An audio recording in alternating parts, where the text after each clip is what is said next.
Vjojnë kontrollet për evidentimin dhe goditjen e veprimtarive kriminale në fushën e narkotikëve. 2 shtetac janë vënë në pranga pasi u kapën në flagrancë me lëndë narkotike kanabis dhe me mjet prerës në automjet. Sekuestrohen lënda narkotike, mjeti prerës, automjeti dhe 2 celular.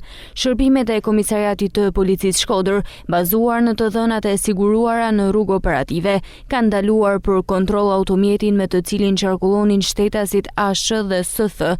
Gjatë kontrollit në automjet dhe kontrollit fizik të tyre, shërbimet e policisë gjetën dhe sekuestruan një sasi lëndë të dyshuar narkotike kanabis, që dyshohet se ata e posedonin me qëllim shitje në doza dhe një mjet prerës stik. Në përfundim të veprimeve procedurale, specialistët e sektorit për hetimin e narkotikëve arrestuan në flagrancë shtetasit ASH 35 vjeç banues në fshatin Dragoç dhe SF 39 vjeç banues në Shkodër.